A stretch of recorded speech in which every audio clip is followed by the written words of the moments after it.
Thanks for watching. Like and comment, and don't forget to subscribe. Okay guys, here we go. Complete transformation process for 2007 Deluxe Class Long Arm. Now, it's been a few years since I've done this, so you might have to bear with me.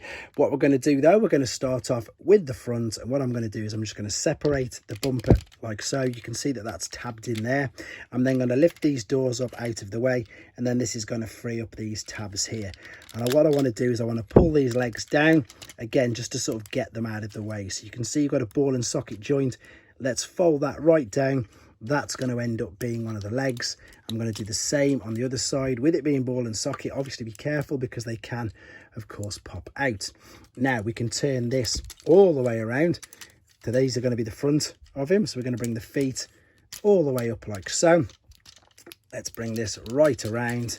And the brilliant thing about this guy is he's really poseable, because you can do this. You can separate the feet, see under there, pull these back, fold this down, and then fold it back under itself, and then that is the back part of the feet. So you've got all this movement there, which is, I suppose, a bit like an ankle. So again, underneath, fold this part of the toes or back of the heel down, and then this will now enable you to have his feet flat. If you don't fold these bits out, you're not going to be able to do that. Now, while I've got him this way, and I do remember this part here is not temperamental, but if something's going to pop out, it will be here. And that is because of the ball and socket joint, and that's because all this is attached. This is completely attached to this left arm, so you've got to be nice and careful when we do this. So we're going to separate the bumper there at the back, and then what I'm going to carefully do, if I can, coming round to this side, is just detach these as well. And what we're going to do now is just literally pull this part away. I'm going to separate this hand nice and carefully. There we go. And then what I should be able to do, there we go. See how I've brought this arm down, and I'm going to roll it back so it's stayed in position there. That's that ball and socket joint I was on about. What we're going to do now then, we're going to fold this whole part side of the door here. What we do first and foremost is fold it up over itself, then back on itself, and then over again. Now we can turn this around.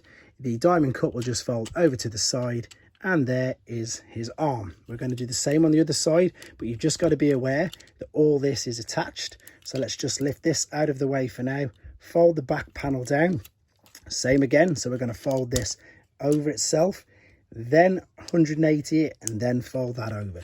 Now by bringing this down and folding the diamond cut out the way, you can see the forearm. What we're going to do now, we're going to bring this to the front, turn them there, and of course here is the cannon, 180 degree turn all the way around. And now if you want, let's just bring this up, position him properly, because that's the only negative about this. This guy's cannon is obviously huge, so I need to first turn the shoulder back. Now he's a little bit more balanced. Perfect. There you go. So there he is in his robot mode, ready to pose and do with what you please. Right then, so let's go back to his alternate mode. Let's start off with the feet then. So what we can do, we can fold these toes right around. Don't forget to fold the back of the heel bit back as well. And what we're going to do then is just leave these ready, because I'm going to do the front as the last part. So coming up to the back, what we're going to need to do is turn all these around, because this is going to be the side of the vehicle. So what we can do is unfold all these out that we folded back over themselves.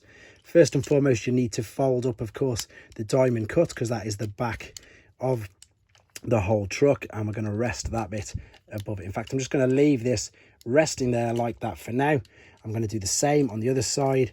Fold over the diamond cut part, fold over the sides, nice and careful. That's it, that's the way. And again, making sure that all these are free. What we're looking at doing now then is carefully folding these underneath. And what you're looking at doing, see you've got this hole there, this is what's going to grip onto that tab there underneath, and this is basically what's going to hold everything together. So nice and careful, turn them and bring them in together. It can be quite awkward, and what we're looking at doing then is bringing this over, around, and there's the hole, the hand I was looking for with the hole. I'm just going to sit that in there. Now you can bring these up together nice and safely, again not worrying about popping the shoulders or the ball and socket joint out. Now, to be honest, it pretty much just folds together. We can fold that door down, clip it in. We can fold this door down, clip it in. Make sure the back bits are all nice and tight. The diamond cut bit is over that tab. There we go, lift it back up. What we need to do, of course, is sort this whole cannon thing around. So we're going to 180 degree this underneath. That will fit in between what was his chest part. We can then move this bit forward before pushing them down. This will, of course, fold out and rest on the back of the roof. When it does this, it does sometimes set it all free, but you could, because you've got it in position, you can just click it back like so. And then, of course, click the bumper part together. If I turn it around, you can see what I'm doing. Click that together as well. Again, just make sure by pushing in on the side of the doors that it's all in. And as you can see, the back is pretty much all lined up now. As soon as I said that, that bit's just popped out as well. But it's just a case of pushing it all together because it does click in really nicely.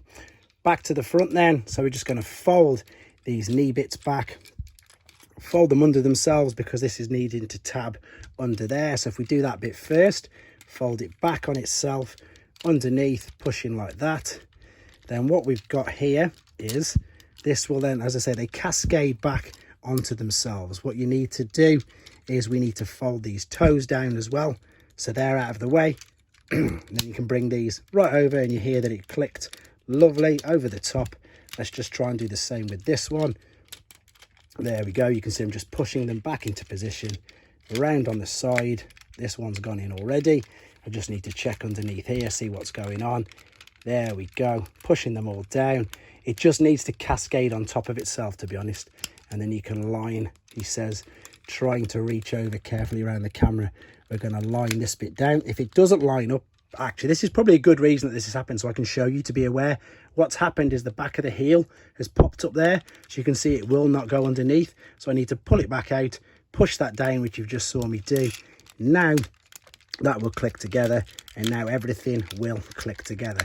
Again, it's been, what, 14 years since I've done this, so appreciate your patience with it, and I'm glad, in fact, I was able to show you a few things at the same time which can go wrong with it. There we go. Now that door's just clicked out. No, let's get it in. Let's do it properly. So let's just cascade it all in, click it into position. It's going to go in. It is going to go in. There's the clips. Clip, clip, clip. Perfect. There you go. Got there in the end. Take care, guys. Thanks for watching. Like and comment, and don't forget to subscribe.